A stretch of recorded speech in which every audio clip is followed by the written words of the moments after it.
কলকাতা পুলিশের তদন্ত, গ্রেফতার, অনুসন্ধানের অভিমুখ একেবারে ঠিক ছিল। আরজি কর কাণ্ডে শনিবার কলকাতা পুলিশের সিভিক ভলেন্টিয়ার সঞ্জয় রায়কে দোষী সাব্যস্ত করেছে শিয়ালদহ আদালত।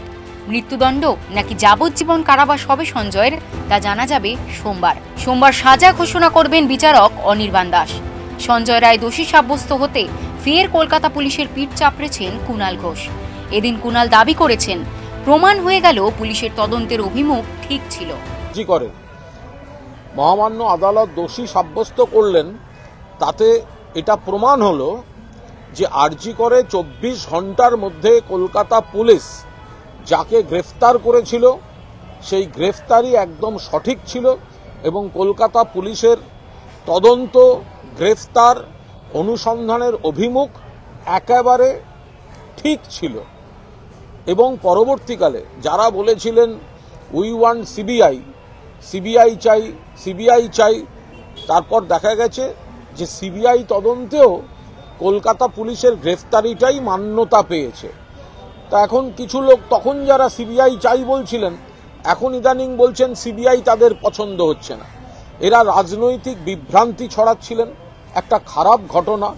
মুখ্যমন্ত্রী নিজে যেখানে কড়া ব্যবস্থার কথা বলেছেন, ফাঁসি চেয়েছেন, সমস্তভাবে পুলিশ সব রকমভাবে সর্বশক্তিতে তদন্ত করছিল, সেখানে সরকারকে মেলাইন করার জন্য রাজনৈতিক উদ্দেশ্য প্রণোদিতভাবে কিছু বাম, কিছু অতি বাম, কিছু অন্ধ তৃণমূল বিরোধী এবং কিছু একাংশের চিকিৎসক, তারা যেভাবে মানুষের আবেগকে বিভ্রান্তিকর বিপথে চালিত করছিলেন, আজকের রায় প্রমাণিত হলো কলকাতা পুলিশের তদন্ত সঠিকভাবে সঠিক পথে ছিল। মাঝপথে সিবিআইকে দেওয়া হয়েছিল এবং সিবিআই তদন্তেও কলকাতা পুলিশের তদন্তটাই মান্যতা পেয়েছে। এদিকে রায় ঘোষণা হতেই ফের সরব রাজ্য বিজেপির সভাপতি সুকান্ত মজুমদার।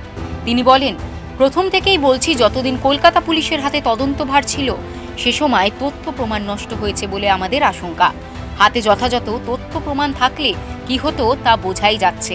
সঞ্জয়ের সর্বোচ্চ সাজা দাবি করছি। কলকাতা পুলিশের সিভিক ভলেন্টিয়ার সঞ্জয় রায়ের ফাঁসি চাইছেন নির্যাতিতার আইনজীবী।